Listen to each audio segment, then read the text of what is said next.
Hoje você vai aprender. Hoje você vai aprender história e principalmente a origem dos discos voadores. Tenho certeza que essa aula de hoje vai agregar um valor filosófico e ético na sua vida sem precedentes. Peço encarecidamente, deixa o seu like. É dessa maneira que a gente consegue divulgar esse projeto. É dessa maneira que o vídeo chega a mais pessoas. Compartilhe esse vídeo com seus familiares e amigos. Verifica se você está inscrito aqui no canal, não te custa nada.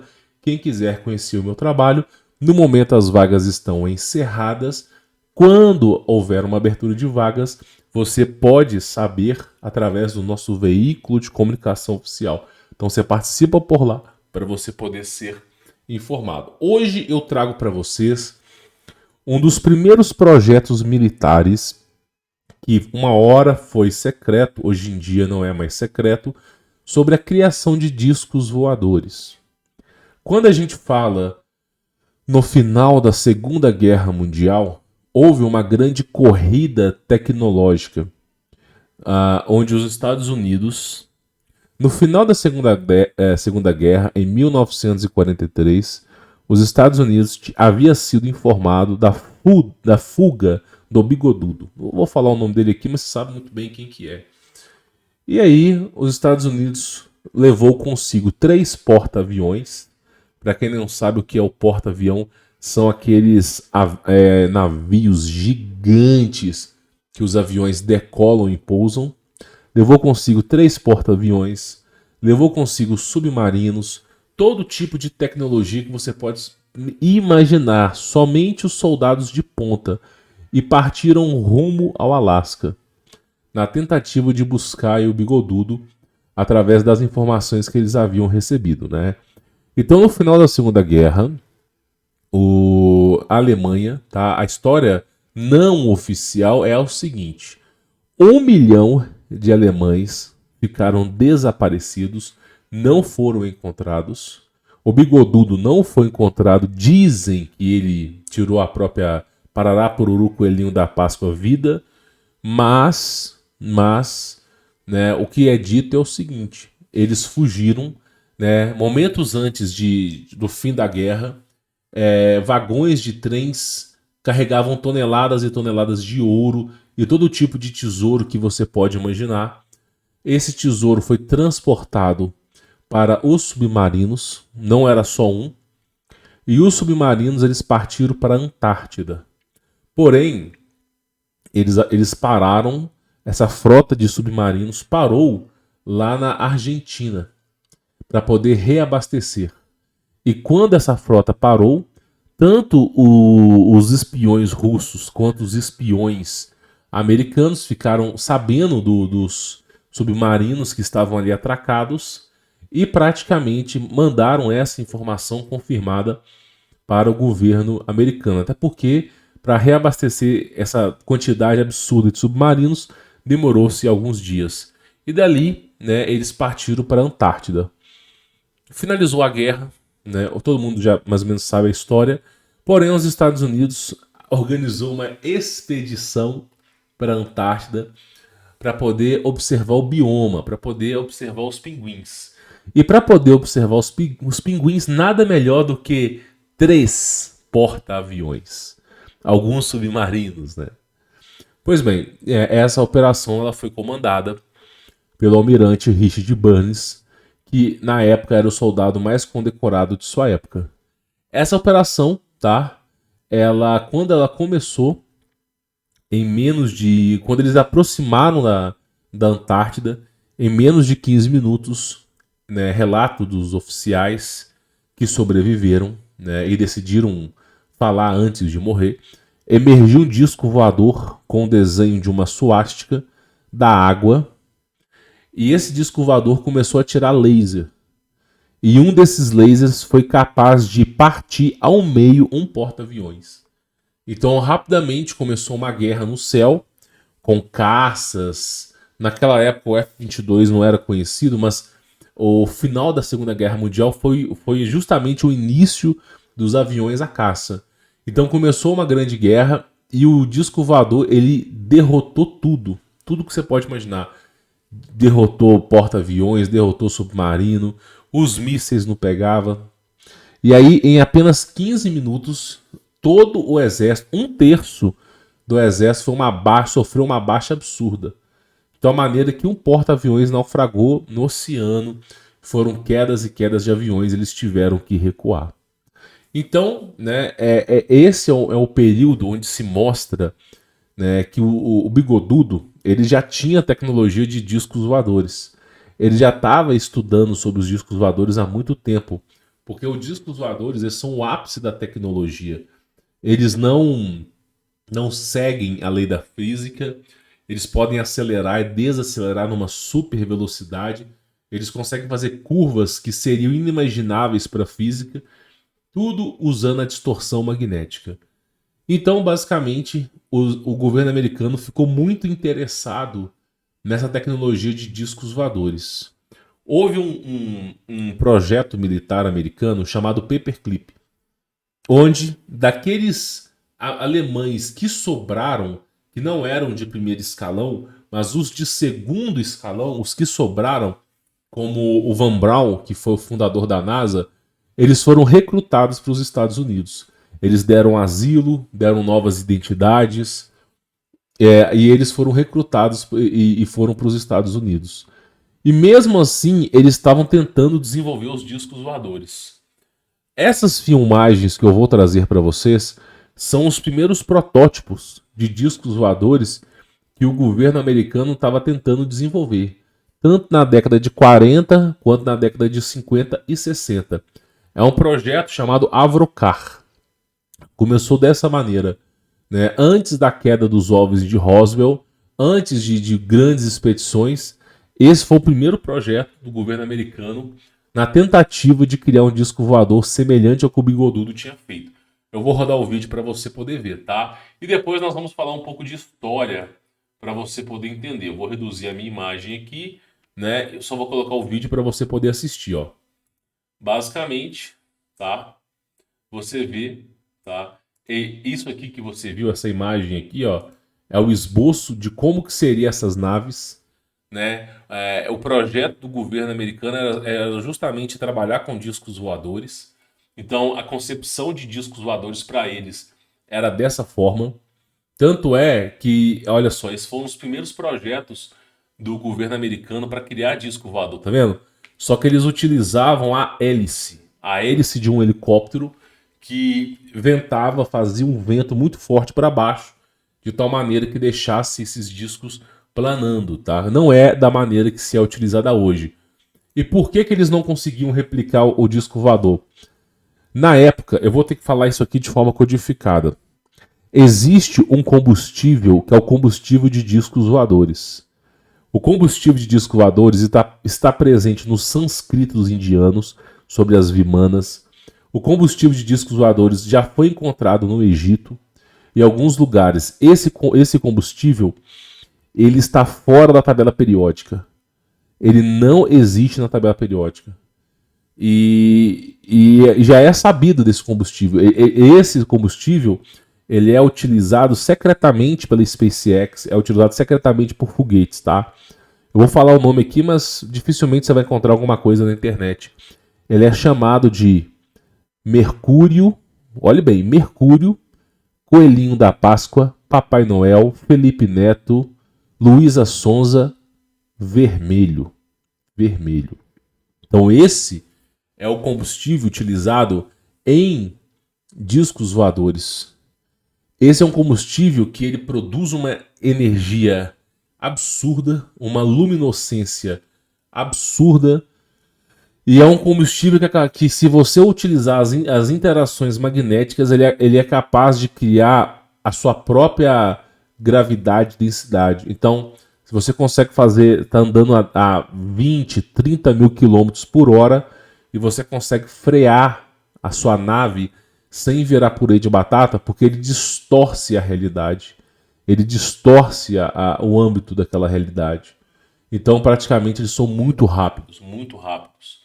Eles começaram a ser utilizados pelo governo americano a partir da década, no final da década de 50, quando os OVNIs de Roswell, né, eles foram encontrados. E aí eles começaram a estudar, começaram a perceber que aquele composto que em outra hora estava no Egito, em outra hora estava na Índia, né, isso em sânscritos antigos, eles começaram a perceber que aquilo ali era a chave, o combustível que eles precisavam para pegar esses discos e colocarem numa superpotência no céu. Então começou a partir dali, quando eles descobriram esse combustível. Então, esse vídeo que eu estou trazendo para vocês, eles ainda não tinham descoberto esse combustível. Eles estavam tentando, de forma desesperada, criar uma nave, um disco voador, que conseguisse bater de frente com a tecnologia alemã naquela época. Tá? Então você vê os caras lá, ó, eles usaram, olha só para você ver aqui, ó, eles usaram um tipo de combustível de alta propulsão para poder fazer essas hélices rodarem. Olha, o tempo todo, ó, você vê que eles estavam usando esse, ó, alimentando essa nave, tá vendo?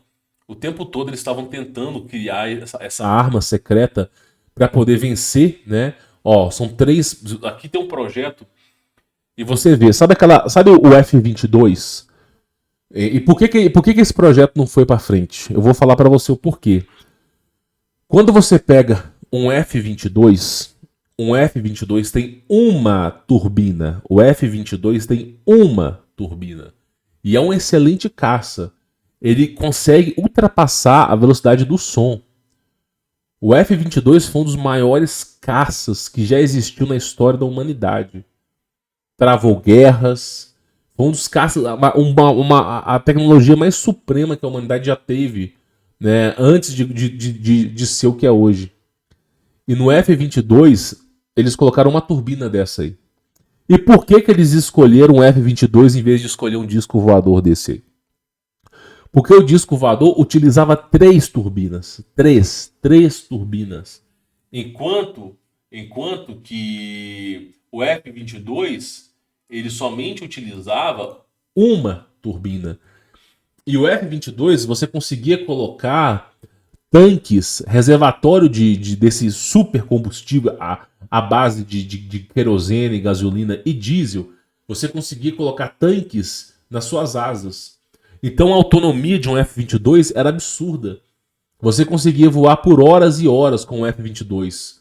Se bobear, você conseguia atravessar um país. Agora, com essa tecnologia aqui, não tinha como. Porque mesmo que você tivesse um reservatório muito grande, primeiro que isso aqui, o que aconteceu é o seguinte, você gastava muita energia.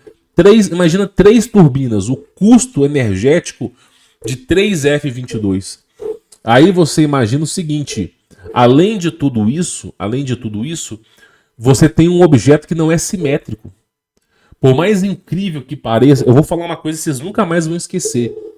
Disco voador não é um objeto que aerodinâmico. Não é. O disco voador não foi feito para quebrar o vento. Se você for analisar tanto a simetria quanto a aerodinâmica de um disco voador, é um objeto péssimo. É um objeto péssimo. Ele encontra muita resistência no ar. Então por que se é utilizado pelos alienígenas? Né? Vamos falar alienígenas, a gente sabe muito bem quem que é. Porque eles distorcem a questão magnética local. Esse combustível que eu já falei aqui, eles utilizam um mecanismo que eles distorcem o que está acontecendo à volta. Então, praticamente, por mais que o disco voador, por exemplo, você já viu o disco voador no formato de charuto? Não parece simétrico, não parece. Não parece um objeto que deveria se manter no ar. Mas por quê? Porque eles distorcem toda aquela realidade que está na lateral. Por isso que eles conseguem ter super velocidade, frear, acelerar, porque eles estão distorcendo o magnetismo ali. Lembra que a gravidade só existe por causa do campo magnético. Na escola, você aprendeu a vida inteira sobre Isaac Newton, o cara que estava sentado debaixo de uma maçanzeira, e aí caiu uma maçã na cabeça dele, e ele falou Eureka e descobriu a gravidade. Pois é, aquela ali é a grande mentira que ensinaram para você. A grande mentira. Aquela questão de 9,8 metros por segundo só serve para a escola. Se você começar a trabalhar com foguete, você não pode usar esses parâmetros. Você não pode usar esses parâmetros. Se você quiser usar a tecnologia de ponta, você não pode usar, porque existe uma margem muito grande de erro. Então, quando você vai construir uma ponte, quando você vai construir um prédio, quando você vai construir monumentos que são imensos, você jamais, eu nunca vi um engenheiro na vida utilizar a lei de Newton. O que esses caras utilizam é a densidade dos materiais. É a densidade. Então, quando você pega a densidade dos materiais, você consegue entender a questão do fluido. Por exemplo, a tubulação hidráulica do esgoto de um prédio. Você jamais vai calcular com gravidade. Você nunca vai conseguir calcular com gravidade. Agora, se você usar os parâmetros corretos da densidade do material, mecânica dos fluidos, você vai conseguir saber a vazão, a força do escoamento do esgoto. Você vai conseguir saber a vazão, a força da água, da companhia de água que vai chegar naquele prédio, a força que a água está chegando. Então, existe uma engenharia por trás. Você vai construir uma ponte, você tem que calcular a questão da vibração da ponte, para a ponte não entrar em sintonia com a vibração do vento e ser derrubada. Tudo que se é calculado se utiliza mecânica dos fluidos e densidade dos materiais. Nunca se utiliza gravidade. Gravidade só fica nos livros de escola. Só para vocês terem uma ideia. Então, o que acontece é o seguinte. Existe a gravidade. Só que a gravidade é um conceito primitivo. É como você ensinar para um macaco o que é 1 mais 1. Gravidade é um conceito primitivo. E se você quiser alcançar o nível tecnológico que esses caras estão, você não pode considerar a gravidade. Você vai ter que considerar outros fatores. E qual é o fator de Nikola Tesla? Qual foi o fator que Albert Einstein estudou a vida inteira? Qual foi o fator que Albert Einstein estudou a vida inteira? Qual foi o fator que Nikola Tesla estudou a vida inteira? O que esses caras mais estudaram na vida inteira? Henry Ford, vou dar uma dica. Henry Ford. Qual foi o fator que essas grandes mentes pelo mundo estudaram a vida inteira? A eletricidade. E o que vem junto com a eletricidade? O campo eletromagnético. Aí adivinha só, o campo eletromagnético da Terra, o campo eletromagnético do nosso corpo, o campo eletromagnético de tudo. O que faz com que os objetos caiam é a atração magnética. Então, o próprio Isaac Newton mesmo disse, você consegue quantificar, você consegue mensurar o universo inteiro através do magnetismo, frequências e vibrações. Então, o que acontece é o seguinte, a melhor tecnologia que existe, ela é magnética. Ela é magnética. Abertura de portais, magnetismo. Viagens com discos voadores em velocidade de Mach 10, Mach 15. Isso aí é com magnetismo. Tudo é em âmbito magnético. Não é à toa que o universo é plasmático. Então, por exemplo, se você quiser analisar todos os animais na Terra, se você quiser analisar as árvores, tudo, é só você pegar a proporção áurea, o Φ, regra de ouro, tudo se converge em uma Ouroboros, tudo se converge no magnetismo. Então, a chave da tecnologia está no magnetismo. E aí, a gente entra num pequeno detalhe. Porque os americanos, eles tinham conhecimento que o magnetismo era a fonte energética dos discos voadores. Só que eles não dispunham dessa tecnologia. Por quê? Porque desapareceu, sumiram com todos os documentos. Então eles estavam numa tentativa desesperada de criar alguma coisa que conseguisse bater de frente com os discos voadores. E aí o primeiro projeto desse Avrocar foi exatamente isso. Eles tentaram criar, só que não é aerodinâmico. Lembra que eu falei no começo do vídeo? Isso aqui não é aerodinâmico, cara. Tu vai ter uma turbina que vai ficar equilibrando um prato. Isso aí não é aerodinâmico. E aí, praticamente, você gastava muito mais combustível para você fazer isso aqui funcionar e não tinha aerodinâmica nenhuma. Então, esse projeto ele foi cancelado. O pessoal desistiu desse projeto. Só que eles reativaram o projeto. Só que quando eles reativaram o projeto, adivinha só, eles já dispunham do combustível ideal. Aí a coisa mudou, tá? Então, olha só. Olha aqui os caras trabalhando em cima do disco voador, ó. Tá vendo? Deixa eu pegar a minha imagem aqui e reduzir, ó. Os caras estão trabalhando em cima do disco voador, campeão. Olha só. Todo mundo trabalhando. Olha pra você ver. Eles tentando fazer o disco voador funcionar, ó. O tempo todo, ó, tentando fazer funcionar, fazendo experimento, tentando fazer funcionar de tudo quanto é jeito, na tentativa de fazer esse disco voador funcionar. Mas você percebe que não é aerodinâmico? Pega pra tu ver a imagem aqui, ó. Olha só. Não é aerodinâmico. Ó. Olha pra tu ver. Esse disco voador ele fica balançando, ele não tem aerodinâmica. Não é inteligente você colocar uma hélice, tá vendo? Aí eles tentaram fazer isso aí funcional, de tudo quanto é jeito. E não chega nem perto disso, né? Não chega nem perto. E aí tem esse disco voador, tá vendo? Olha só, os caras tentando fazer a coisa funcionar e não funcionava. Não tinha jeito nem nada. E aí entra um pequeno detalhe que eu acho que é interessante aqui. E que detalhe que é isso? Deixa eu voltar aqui a minha imagem aqui para você poder ver.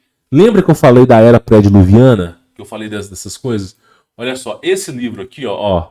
Esse livro aqui é um livro que fala sobre as Vimanas.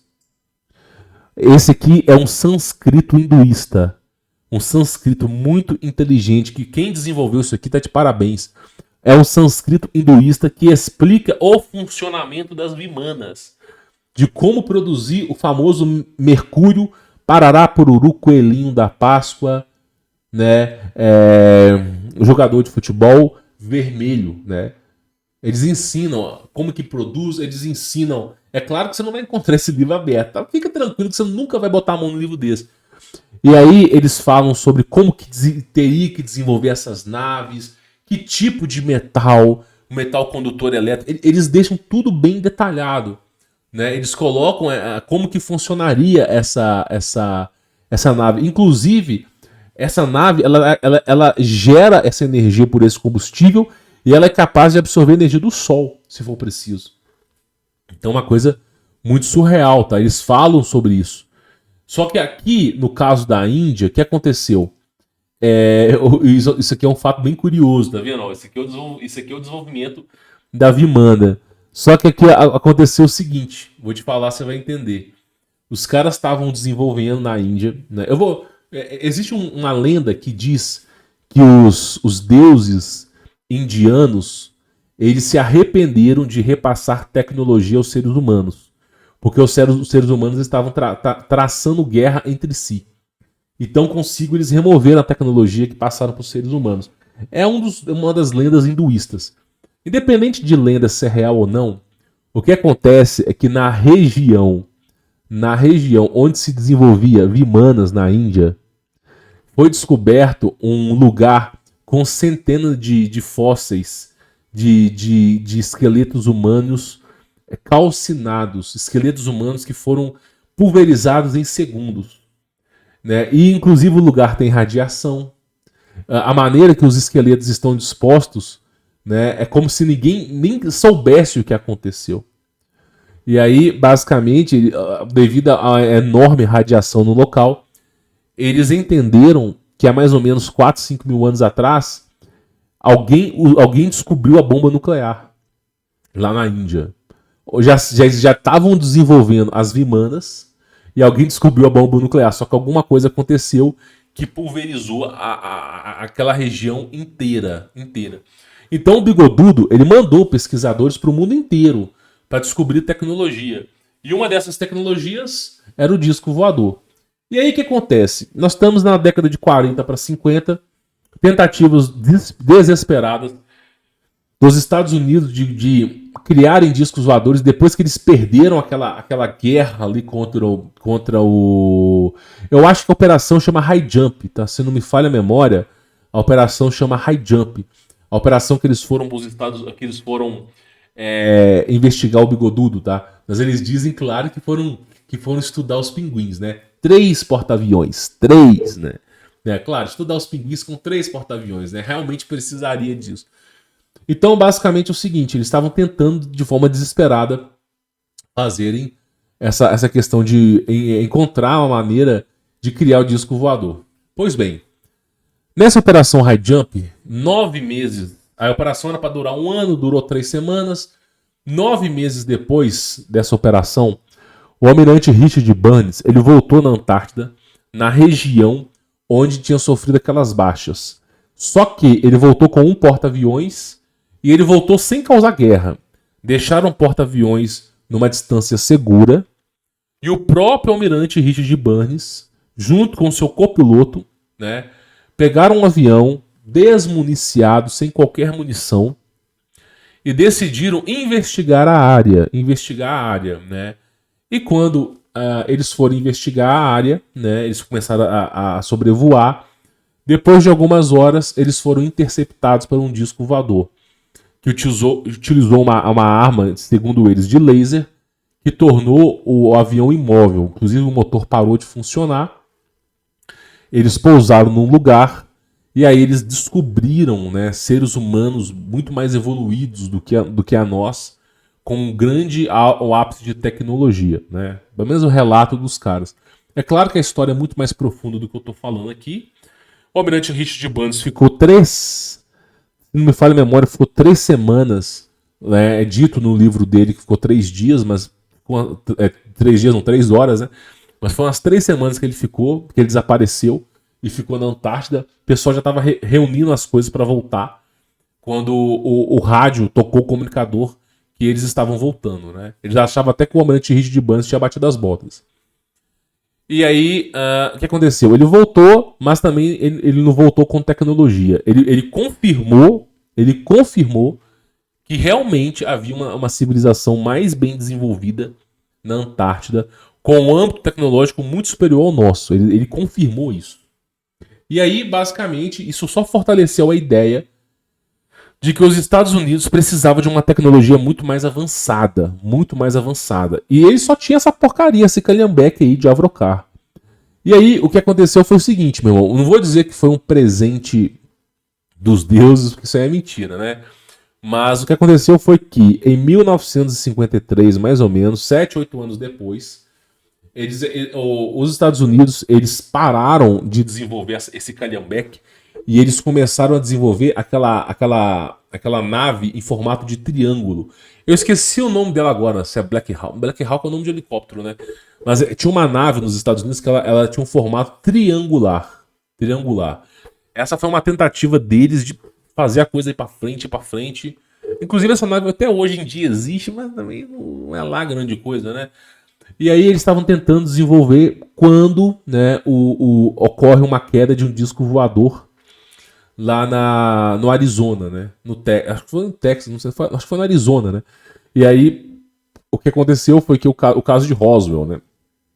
Onde caiu um disco voador, rapidamente o exército chegou horas depois, o exército interditou a área inteira e a partir dali, pela primeira vez, eles tinham o contato com o disco voador, eles viram, né, usaram um processo de reengenharia e descobriram o famoso combustível vermelho que era necessário para o funcionamento desses discos voadores. E a partir daquele momento, eles abandonaram sim esse projeto. Esse foi o primeiro disco voador que o Estados Unidos criou e passaram a criar um disco voador naquele formato. Então o que acontece? As naves, os discos voadores, eles podem ser um cubo no céu. Imagina um cubo, meu irmão, um quadrado no céu. Imagina um quadrado. Um cubo no céu. Seria completamente o oposto da aerodinâmica, o oposto de qualquer coisa que seja visível no céu, né? Se você pegar um cubo, é o completo absurdo de alguma coisa que possa voar. Mas a partir do momento que você distorce o tempo, você cria uma aurora do seu lado, você não precisa mais de objetos aerodinâmicos. Você pode colocar qualquer coisa no céu. E aí sim eles começaram a desenvolver os seus discos voadores. Hoje especula-se, não de forma real, mas existe uma especulação que pelo menos 70% a 90% do avistamento de OVNIs hoje é baseado em tecnologia militar e não em ETs. Hoje especula-se isso, que a maioria dos OVNIs que existem hoje, hoje se especula-se que os avistamentos, as filmagens, os vídeos, hoje se especula-se que trata-se de militares que estão dentro dessas naves. E não necessariamente extraterrestre ou anjo caído, qualquer coisa do gênero, mas sim militares. Então, assim, essa é o grande X da questão. Então o que acontece? Graças a esse âmbito tecnológico, foi possível desenvolver esses discos voadores. Só que, por algum motivo, eles preferiram ocultar o combustível. Olha só. Porque, pensa comigo, usa a sua cabeça. Por que nós hoje ainda fazemos voo de avião? Avião é uma grande porcaria. Não, eu sei que o avião hoje em dia ele é tecnológico. Eu sei que hoje em dia os aviões voam sozinhos. Eu entendo que existe uma tecnologia no avião. Mas por que hoje não utilizar a mesma tecnologia dos discos voadores? Aí eu vou te falar. Por que nós não temos hoje, em 2023, aviões em formato de disco voadores que levam você do Brasil para Portugal, do Brasil para os Estados Unidos? Imagina uma viagem que, em vez de você demorar 13 horas dentro do avião, você demorasse apenas 15 minutos. Imagina só. Imagina só uma viagem que gastasse menos energia, menos peças mecânicas para estragar. Então por que eles não divulgam isso?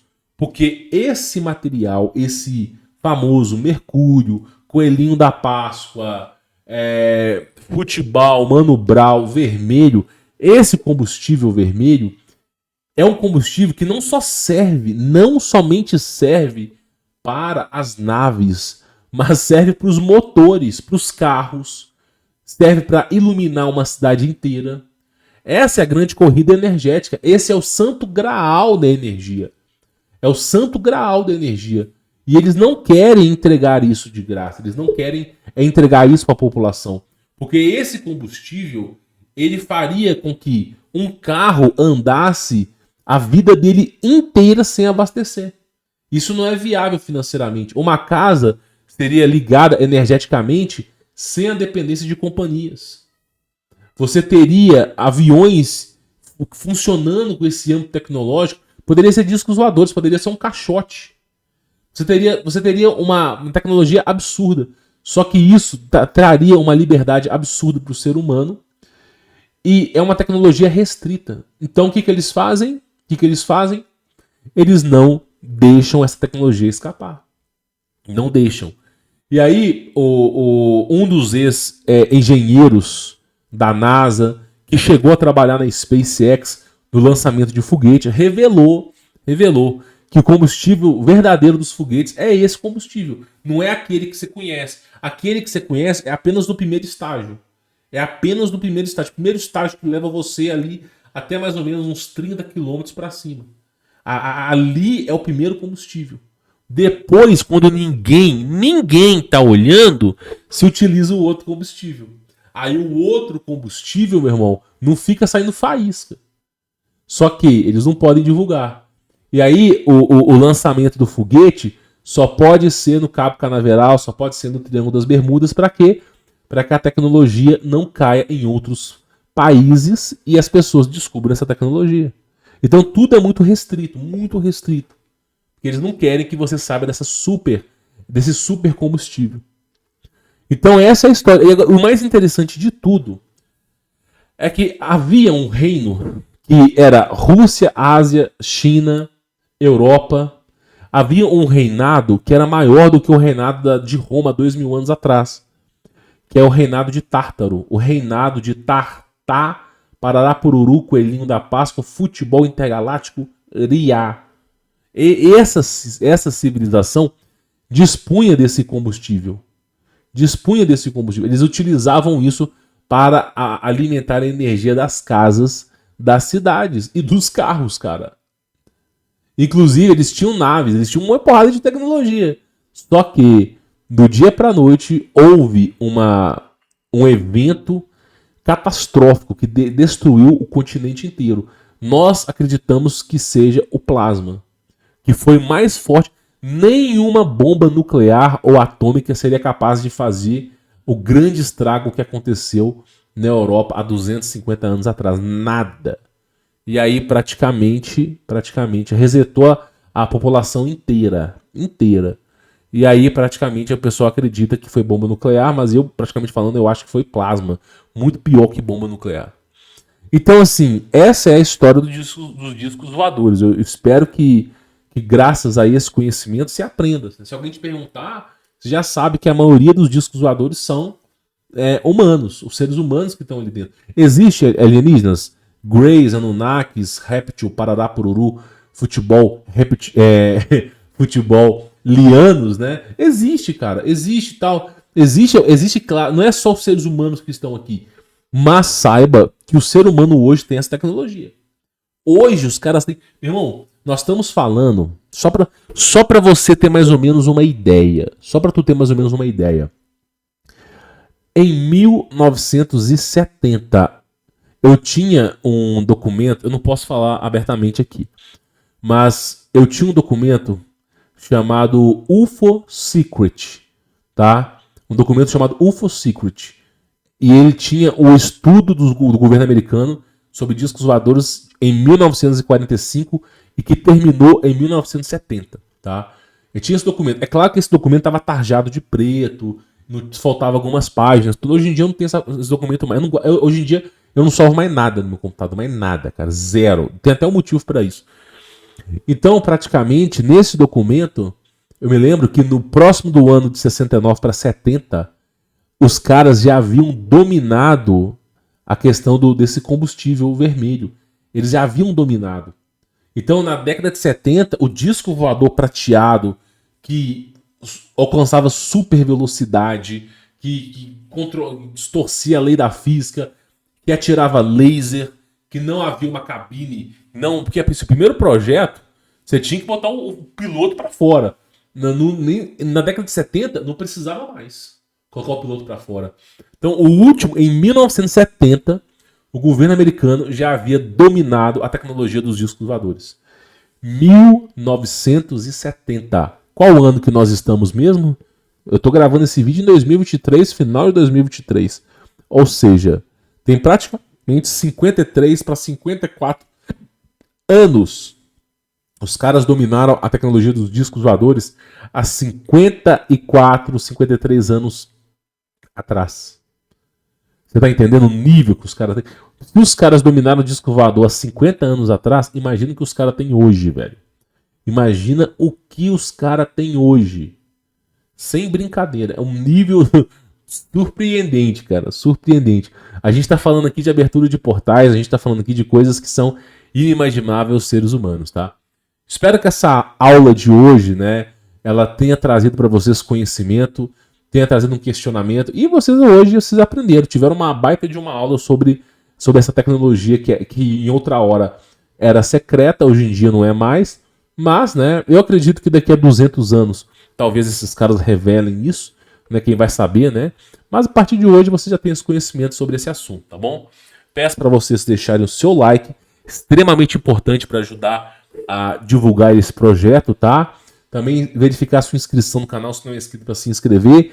E também ativar as notificações. E quem quiser conhecer meu trabalho, obter o meu contato pessoal, aprender a desatar essas amarras horrorosas do sistema. Somente esse ano de 2023, lá no nosso veículo de comunicação oficial, tem mais de 150 testemunhos de pessoas que mudaram de vida. É só você conferir aqui na descrição, tá bom?